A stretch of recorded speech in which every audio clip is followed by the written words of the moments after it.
Hey YouTube.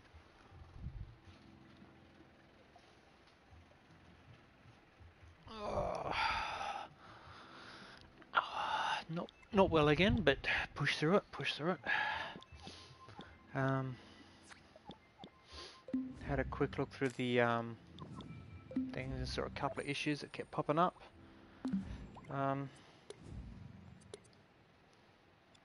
Quick little thing. There was an update yesterday. It's a nothing update.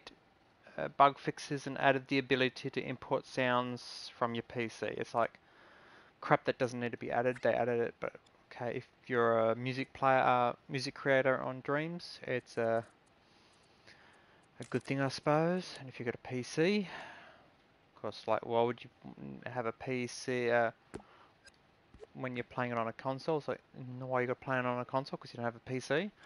But okay, excluding that. Issue 1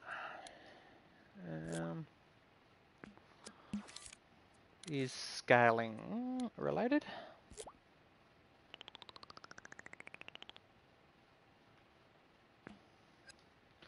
People will go, okay, I want to add to the face, for example. If you want to add a nose, they'll go, oh, I can't add a great deal of nose details because, oh, the scale. So what they'll do is they'll scale the puppet up. Like this. So, oh yeah, it's a bigger puppet now. I can do more detailing on the face. Over there. I can do more detailing on the thing. But problem with this is when you get to play, sure, this puppet here is fine.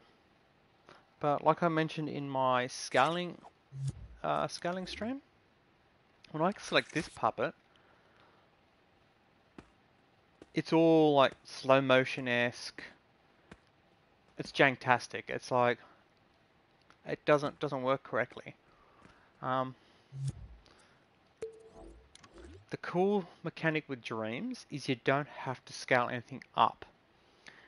In actual fact, if I wanted to make we'll go a micro person. Now that one is super small, like, tiny even.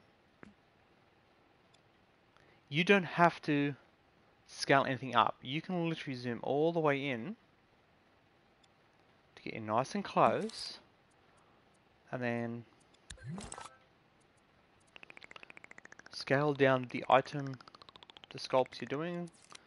So just say you're going to do that nose thing.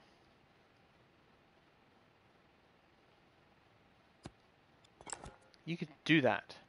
And then as you move out, you'll see it's still tiny, but because of the way the flex work, scaling doesn't lose you any quality. If I back out and go into here so you can see the qualities, that one and that one are still exactly the same quality.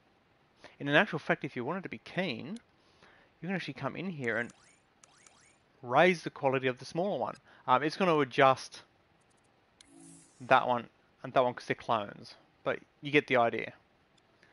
So you don't have to scale it up. My rule of creation is if I grab a door out of here, this is the best way to do it. Wrong one, that one. And doors are there.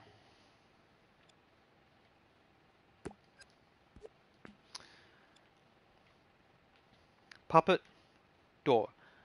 Media molecule created. Just grab the door and the puppet. Use them as your scale. So if you're building something from scratch, we'll say a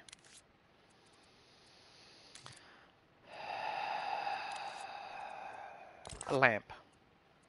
Lamp's a good point. I'm going to make a super basic lamp. Nothing special. Okay.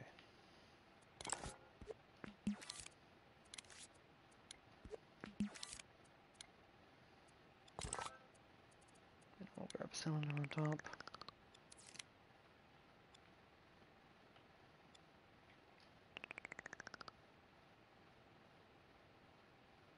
I'm going to add some blend to it. Again, this I'm not going to go hardcore in it. It's just if I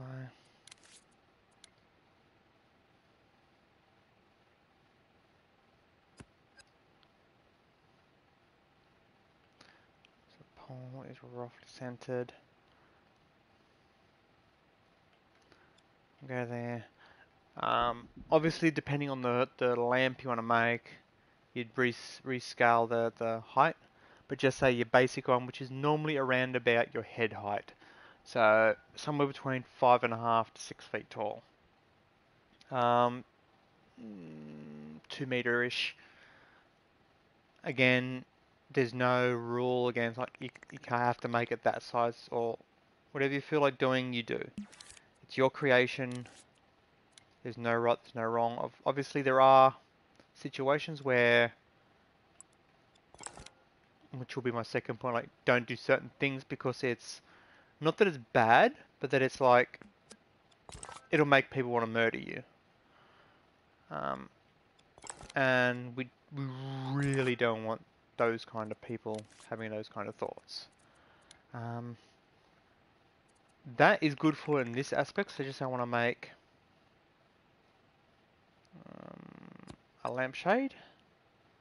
These are really good for that. Just do that.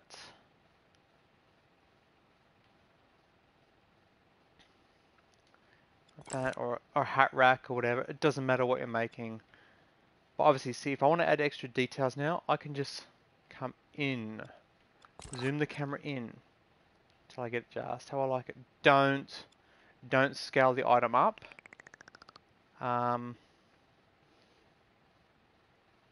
If you want to scale it up to easier sculpting, rescale it back down once you're done. People will thank you for it in the long run. So for example, if I want to now, I'll do a quick finish of this. Let's just say you get light bulb. We'll go a separate piece. We don't need that on anymore.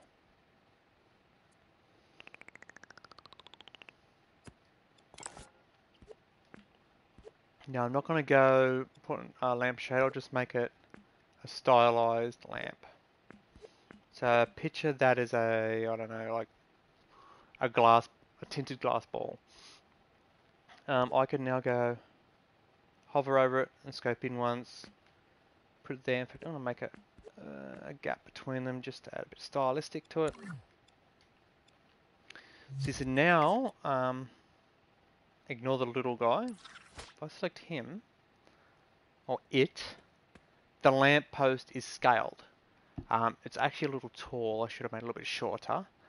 But generally speaking, that's the scaling you go. You don't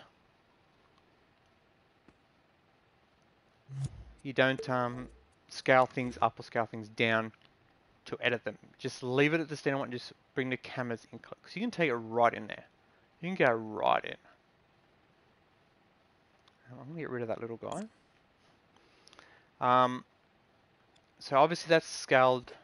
I don't like the scaling. So I'm going to scale it down 75%. Oh yeah, that looks a little bit better. And naturally, if you want to, you can come, if you want it still about the right height, which would be about an average person. Usually like a floor lamp would normally be around about like chest to shoulder. You don't want it in your face, because then it's like you're looking directly at the light. You want it at a spot where you can change the bulb easy enough. It's centerized, like normally your chest shoulder height is mid. Like if you go to your wall, it's normally midway up the wall. Again, this is all, don't take it as the Bible or anything like that. It's not. If you make your character taller or you make your room taller, or there's no like, oh my god, how dare you make that room that tall. There's none of that. Similar guides as there are in Minecraft, like the don't dig straight up, don't dig straight down type rules. They're not, if you break them, you're like, you're the devil incarnate. It's more like people won't hate your guts because you've done something that, for example, if that lamp was that size and it's inside a room, people are going to go like, was it a street light? It's like, no, you want it to look like a floor lamp, so you'd put it to the right scale. And same with like how big the footing is. In generally speaking, if it's a taller object would need a bigger foot so that it doesn't topple, or a heavier foot. So if you're going large diameter, it can be thinner. But if this the diameter of this was smaller, make it thicker. But it's not a rule, it's a guide. So to make this look more lampy, I'm just going to quickly add a little bit of roughness and some metallic. We'll go that, and then we'll go that. It's going to be a light, so we'll add some actual. Because it's going to be tinted glass, I'm not going to make it shiny, waxy, too bright. Nice, decent brightness. Okay, so now if we go in and look at it, it looks like a floor lamp. It doesn't look like it's a street light that's been put inside your house, or it doesn't look like it's a countertop light that's just scaled up. Everything moves correctly and no weirdness. I will just quickly change this camera because it's annoying the hell out of me. 1.4, 25. An average person's field of view, the reason by default it's 62 degrees is general rule of thumb when it comes to viewing angles of a person's eyesight, that's pretty average.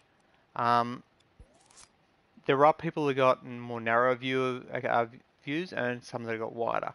Like me, I've actually got a wider, like in real life, my view is actually quite wide. So for me, I could go a 72 for me to be like what I would see in real life instead of being a 62.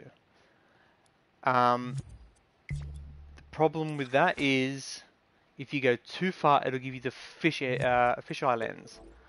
So I'll show you. If I get the thing, and we'll turn it up to 120 degrees, which is from the center, it's 120 degrees like both ways. So it's not from the center to the right, it's 120 degrees. It's like that looking straight ahead, half of to the right and half to the right. To the right and to the left. So you can see a 120 degree angle. But if I go now into the puppet with that view on, see the edges sort of like the center's further ahead and the sides go further out. And when you move, it'll give you the fast look. In a car racing game, if you can't graphically get the vehicle to move at 60, 100, 120 kilometers an hour or miles an hour, but you need it to look like it's going that speed, this is what you'd do. You'd add a bit of this and it looks like it's moving faster. Now we don't want that, so you've got to keep your angles relatively normal. So anywhere between 52 to 72. You can go higher, you can go lower. If you go lower, it'll be more like a zoomed in. So if I go 22, for example, and then go in, it looks like I'm focused right in on something. Anyone who does photography will know all about the whole degrees things and stuff like that. So I'll say yes to that. Another trick I like to do, I think I showed it before, is the base puppet automatically runs. Like if I grab the thing and make it walk, a little bit of stick movement does walk, full stick movement does run. I'm not keen on that because sometimes you just want a better walk. What I find is an easy trick to do is open up, while the entire thing is highlighted, go left shoulder and square to bring up that. Walk speed, run speed. What we're going to do is going to turn the right, it's at 6.0, which isn't a bad run speed, so we'll turn that off. And the walk speed, we're going to turn that down a little bit because an average person doesn't walk quite that fast. 1.8, 1.6 is good. And then inside the controller logic, we're going to grab a keyframe. Once it's placed, this little record thing will pop up saying that it's recording. We're then going to get the run speed. We'll go 6.0. And then we'll OK it. You can even add a little bit of delay. Not necessarily, and then choose what button you want to be run. I normally go R1 or right shoulder and do that. So when you press the right shoulder button, that will activate the character's run ability. So if I now jump into Puppet, full stick, it still walks. But the second I press the right shoulder, it'll do the run. And because I've told it to have a smooth on of half a second, if I come into it and show you that one, if I'm walking and then I hit the button, it will take half a second of wind up. So it'll go from a walk to a run in half a second. It won't go instantly straight to a run. It just feels a little bit more natural when you're playing as a character. So walking. See, I didn't just like boom straight into it because a person has to have a bit of wind up. But that's that. Now the other one was to do with sound, which is the reason why I thought I'd mention the update as well. If, for example, if I come into here, we'll go... wrong one.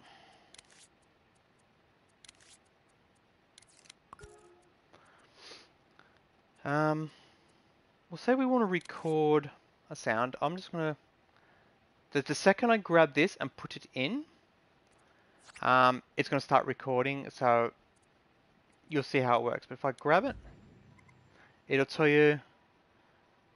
Again, you can tell it never to show me this, but it tells you the rules like don't copyright, infringe, and stuff like that. It also tell you, I believe this one is talking about the new thing. Normally with these I say, yeah, you can keep telling me, it doesn't matter. Okay, there's the gadget. It's not recording it because I haven't placed it, but the second I place it, it'll start recording, and it will record what I'm saying. So if I place, it's now recording what I'm saying, and the countdown there is telling you how long I've recorded for or got left on the record. Press here to stop. I'll wait till the 20, stop. So that has now got the recording. It's saying recording limits, how long you can record for. It's saying that's that long, whatever. Note that deleting the recording in the scene will not restore your limits. It's talking about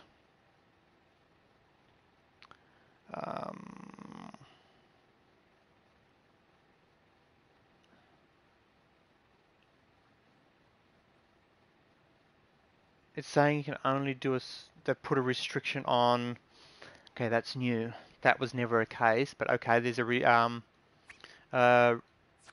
audio restrictions now. So you're allowed to upload 150 audios,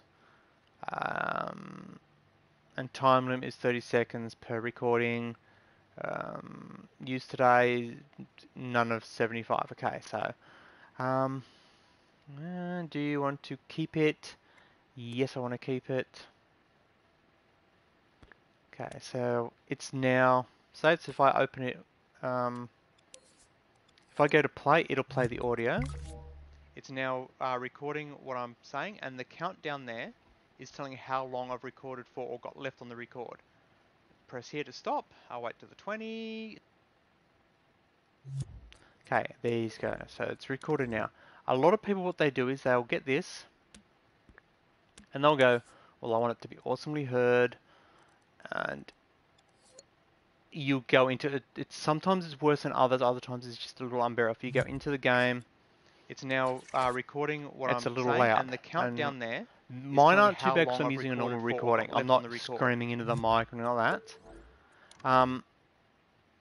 Don't just plonk it in.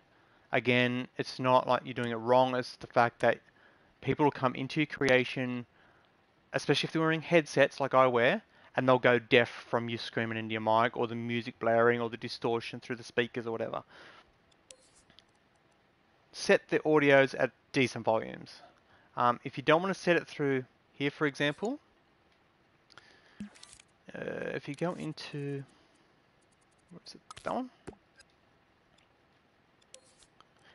Adjust these. Add the sound. I'm not going to go into exactly all the details of this, but add it to a channel. It is currently in voice. So there's the voice channel. There's the voice channel. You can turn it down and up and all that in here. If all the other ones sound fine, but the music is glaring, turn the music down.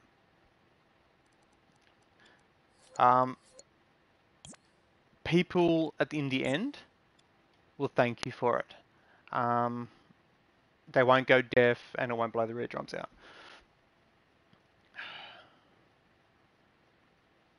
Okay, so that's that. That little icon that just flashed is an autosave.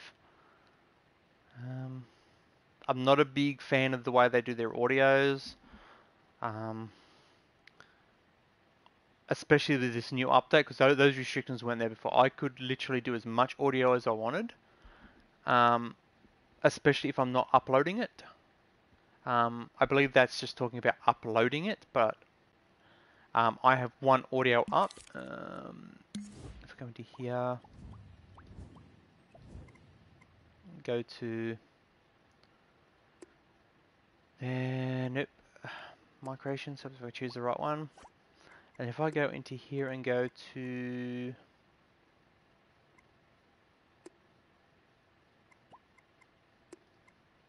I think it was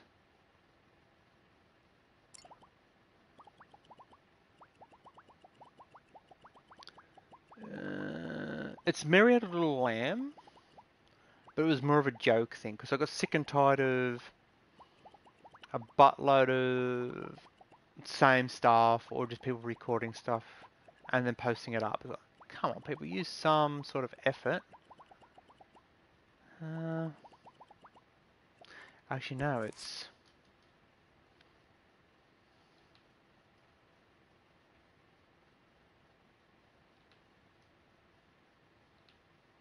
There is... There. So if I grab that and put it in, and I'm just going to do what a lot of people do, and just come into there, blare the volume. There's no volume in that section. But this is the pre-warning. It could get horrible, but we'll do that.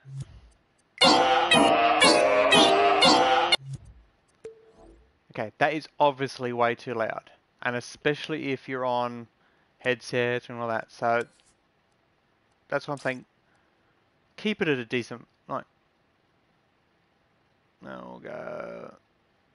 Well, I could. No, I don't want to blow your eardrums. I was going to say I'll do double volumes, but no. So sorry, 30%.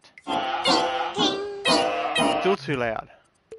So what you do is you come in here, grab that other one I was talking about, find what one it's on. So it's through. It's unset. So if I get it, set it through music, for example, and go into here and turn the music down. In theory, I haven't done a great deal of testing on exactly how this works. It should be halving the volume. So if I do that. So it's there, but it's not blowing your drums out. That sound, wrong button. It's literally, I made one noise, and then I just made it into a note, and then played it like a piano. So B-A-G-A, you know, Mary Had a Little Lamb. And hence the reason why I called it that, because that's the first few notes of Mary Had a Little Lamb. Mary had a little lamb, and so on and so forth. So that's the two main issues I've been seeing lately, is sound effects, or there was one that was supposed to be like, oh, this is scary and all that, and it's literally, you start up the thing and you start bleeding from the ears. There was that much noise, screaming, yelling and like from a person They didn't adjust any of the sound effects, and it's not nice. It's not pleasant at all. A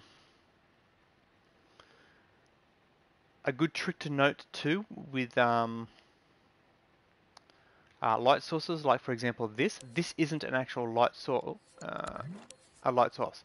It is emitting light. If I come into the cast shadows and things, if I turn the cast shadows off, that will make us, if you look down here, there's no ball there. But if I turn it back on, the ball's there. So the actual sphere, will it cast its own? Will it cast the shadow for itself? So if you're making a light source, would be no shadow, and you'd make it so it's always visible, and then you come into its visibility and turn that off. So that ball there, if I come into the world, as you can see, there's no ball there, but it's still emitting its light. But obviously this isn't a light source, so return that. It's visible. And then I'm going to make it so that when it's visible. If you grab...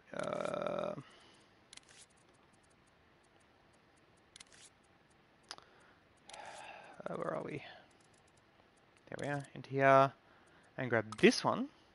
This is an actual light source. It doesn't have the physical property. So if I'll just place it in front of the puppet for now. As you can see, it's emitting the light. But if I go into the world, there's nothing there. But if you look at the puppet, it's still... So it's doing what I had the other one set as, but without the actual physical property. And when you open its properties here, that cone you can see, and that dot are your guides. So that is roughly where the light will be. And if you look at the end here, I don't know if you can see it that clearly, that inner circle is the softness of the shadow. I'll move it so you can see it better. I'll move it up, and if I rotate down, okay. If you look in, you can see how it's not a sharp edge. It's a faded edge. That is what that inner circle there was. So if you come into here and go fade angle, then now it's got the real sharp edge, and that's got a real faded angle, faded edge. That is its angle, so how wide the beam is. If you're making a flashlight, we'll keep it in relatively narrow. If you're making a floodlight or a headlight on a car, you'd go a little bit wider.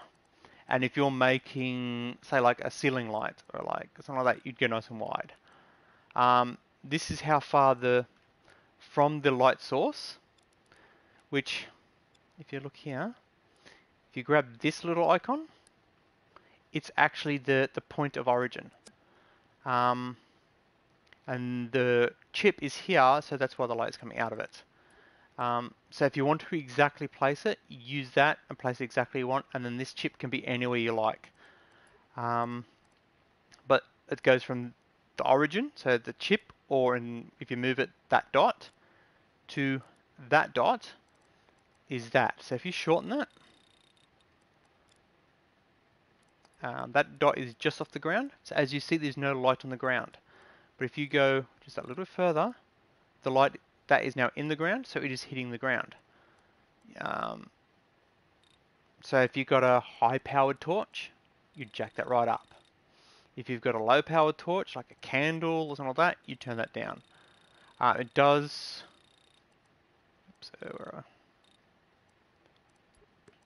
It does also have similar options on the point or the actual extended lights, if you come like that. The sphere, the ball around it, is its brightness. It doesn't have soft shadowing like that. And then obviously the hue cycle and the color. White is more harsh light. The color they have it at is more of a soft light. And then if you add a color, you can make it, say, like a spotlight from a stage or something. So if we can pin on this.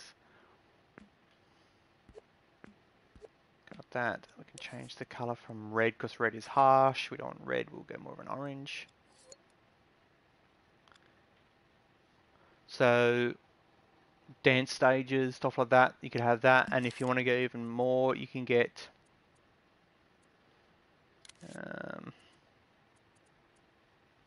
where is it?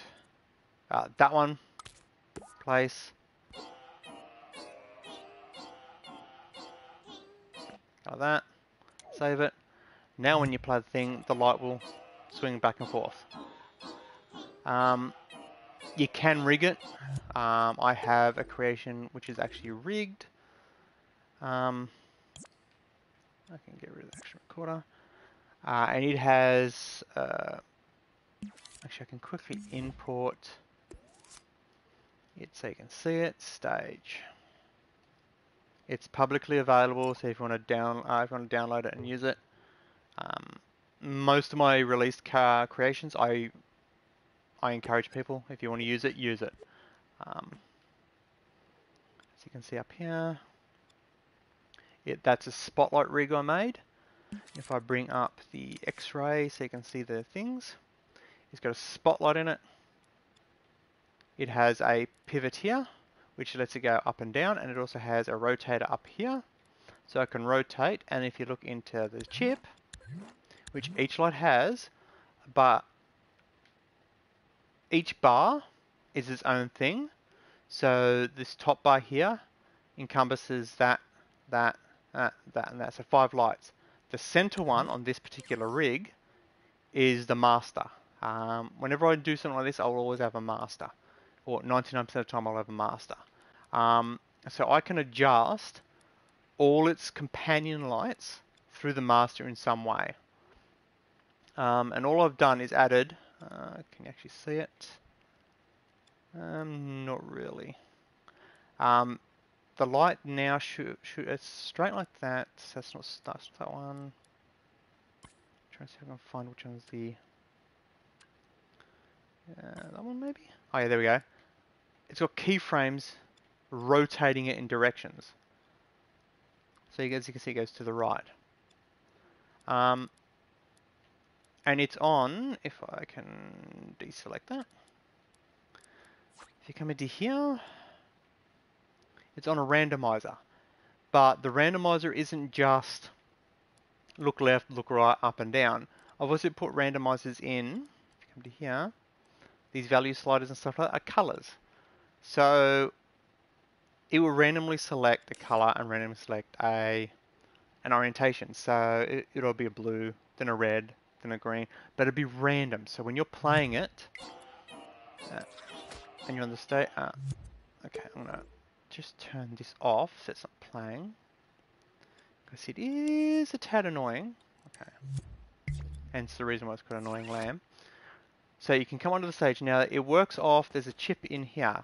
So when those two pads light up, you can up on the D-pad for the lights, for the different modes.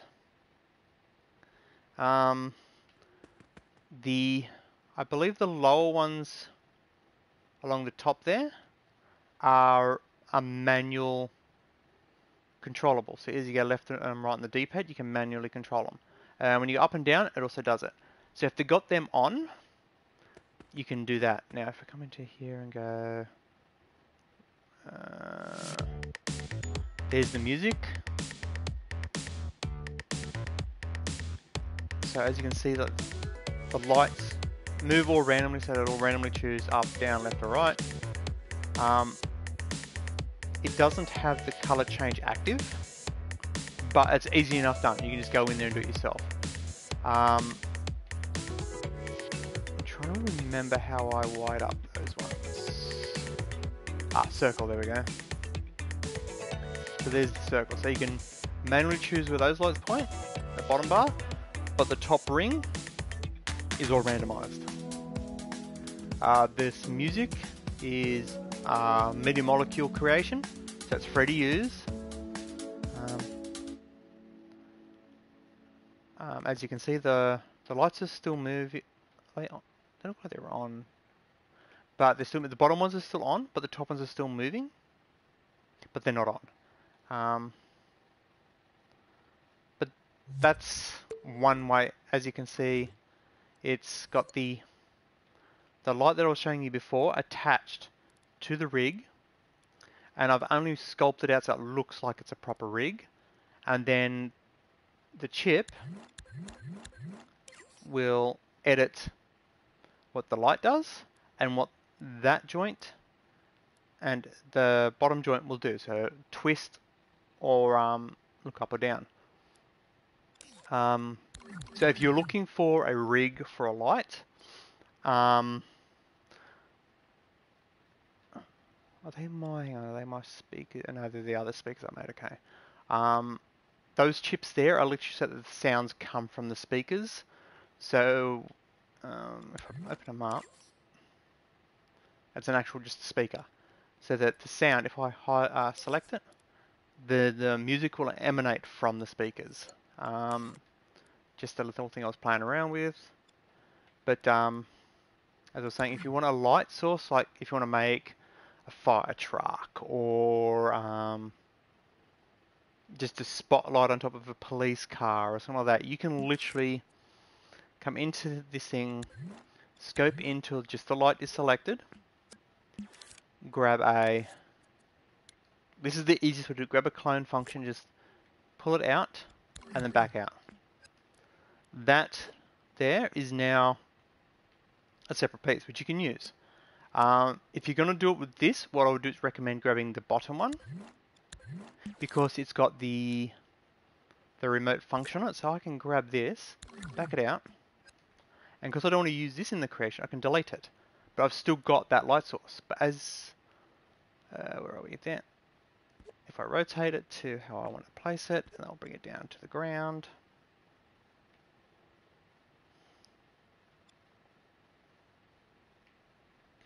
Okay, it's in the ground. So there you go, it's in the ground.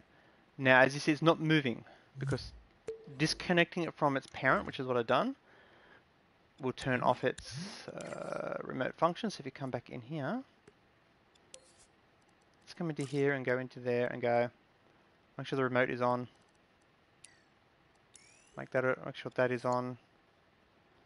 And then we want to grab, that's its brightness. Okay, you should be active now. And it's not. Oh, because it's on D-pad, not the, yeah. So it was still active. So there, and you go circle. So I can, if I walk over here, oh, better follow the puppet. Walk over this way. Again, you can wire this up with a, where are we there? With the option of it being whatever button you want. There's no rules against it. I've just chosen the D-pads because that's the easiest way to do it. Because when you're possessing a puppet, generally speaking, the left stick is walk around, right stick's look around, jump is cross, squares use, but circle is eject, and that has circle for turn on and off. So you have to repossess your thing. You can easily change the puppet. I normally do change it. I normally make it so that eject is either triangle or touchpad, because those are the two I use the least. And to do that, you just come into the puppet, into the controller logic, left shoulder and square onto there. And then the easiest way to change the depossess, which is currently circle, just grab that, put it in triangle, or whatever button you want it to use. And if you want the any other buttons, for example, jump not to be that, do the same thing. Where are we? That is for the character to die, and that is for the character if it's dead. So the way it's working here is when the character dies, it respawns. You could go, for example, circle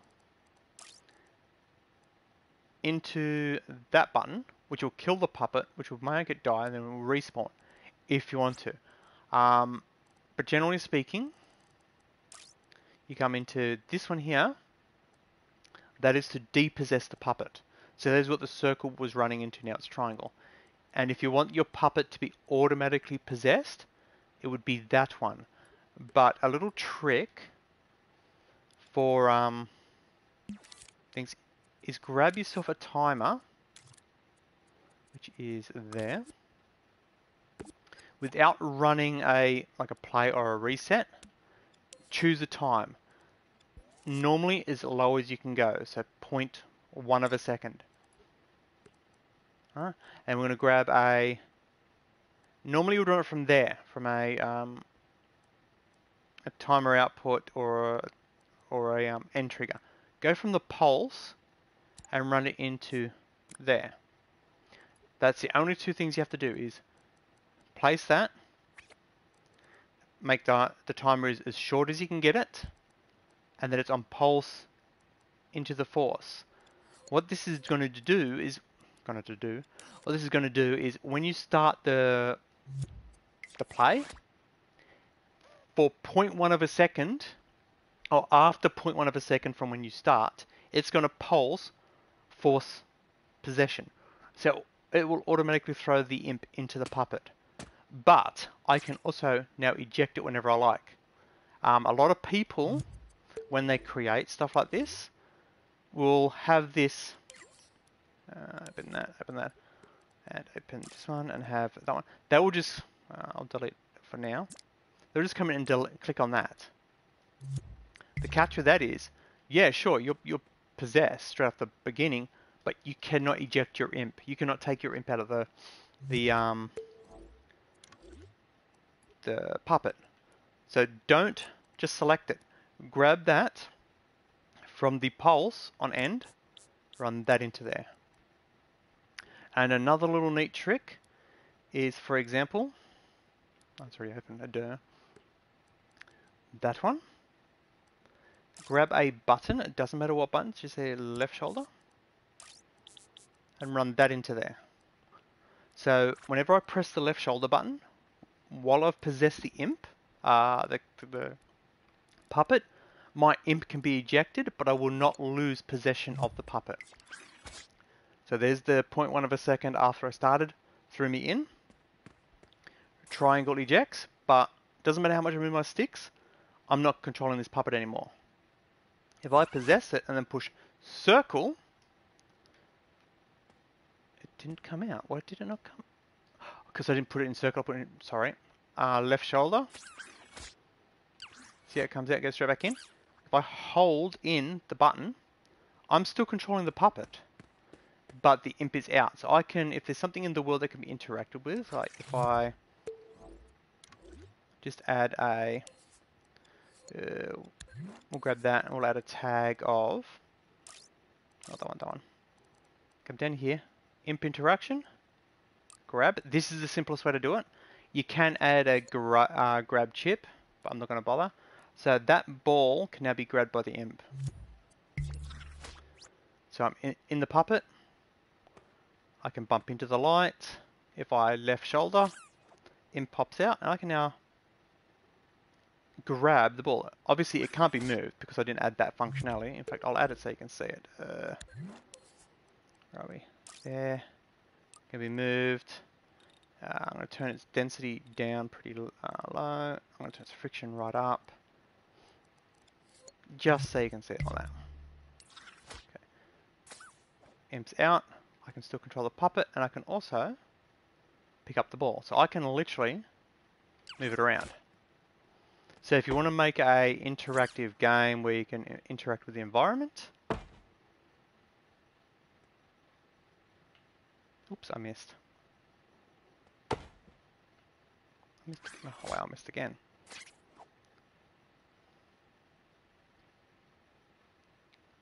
There we go. It's quite doable. Well, I'm going to call that for this stream. There's my things. I'm going to leave the little light in there. Again, circle will activate that. And the D-pad will move it. Even if it's not turned on, it will move with the D-pad. If you want to use it in your own creations, by all means. Any of my creations that I release publicly, that is editable, I encourage people to use them in their creations. If you can use it and make it a cool thing, and you feel like you've done a really good job using it, by all means, share it with me and throw it back to me. Say, look, this is what I made with the thing. What do you think? Generally speaking, I will give you a thumbs up. Well done, you used my thing to make your thing better, or make a thing that you thought you couldn't make, you made it. It makes me feel better knowing that I helped someone, and makes me also feel better that somebody else is actually trying to create their own thing, their own twist on things. So yeah, when you're creating, don't scale up your characters, even if you're trying to do details. If you're trying to put in a high detailed nose, don't make your puppet bigger. Move your camera in. It makes it easier for people who are playing. It doesn't do any weird stuff. Okay, so you can zoom right into about there. You can see the actual flex. There's no restrictions on how zoomed in you go. Same with if it's getting a lot of gameplay and it's like slowing down, reduce, oops, wrong one. Reduce the density. It will make it run better. So if something is not going to be like seen really close up, so like all this, you can turn all this down. It'll still look fine, but the game performance, you'll notice. You'll feel the difference. It will run better. It'll feel less slow. And as you can see, like I reduced all them, but do you really notice the difference? No. If you want the puppet to be toggle, when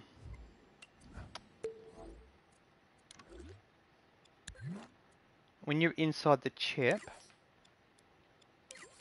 here, the line that comes out from the U's to the thing, just grab that one, the selector, and run from the button press to either of those two, and then run the one you've already got wired to an output. Generally speaking, for this sort of situation, you go put it in B. So when you possess it, you're not automatically got the imp out. So now when you go in there, it automatically possesses, and I can tap the button and the imp will stay out. I don't have to hold it, which can make it easier. And you just got to remember, moving forward and back with the puppet is forward and back on the left stick. When you've got something in the imp's hand, grabber, that same stick moves the object closer and further away. So just remember that when you're doing it.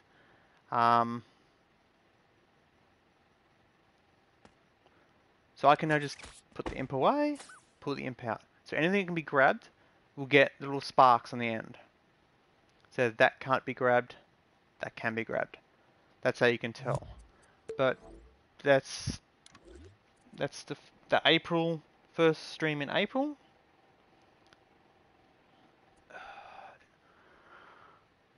I think it's, or did I do one on the first? I would have had to do one on the first. But yeah, 49 minutes, gonna call it. There's my tips, my tricks, my guides and stuff like that again. That is turned off. I'm gonna save it, it's turned off. If you want to listen to it, turn it on. That is a remote, so you don't have to worry about that. In fact, I'll move that in front of the door. So it shines through the door. I will move the puppet to the side. There you go.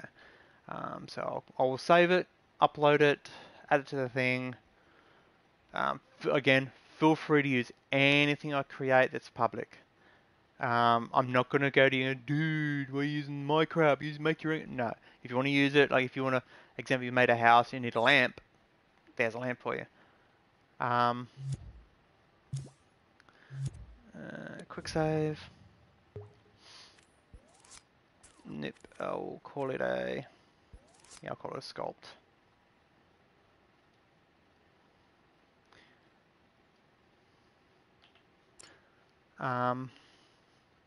Again, any questions, if you've got dreams, um, look me up in the creators, live after me, down the bottom of the screen there. If I can answer your question, if I can help you with it, I will. So until next Thursday, or if something pops up I feel like sharing, I will catch you next time. Don't catch the bug, stay safe and look after each other. I will catch you all next time.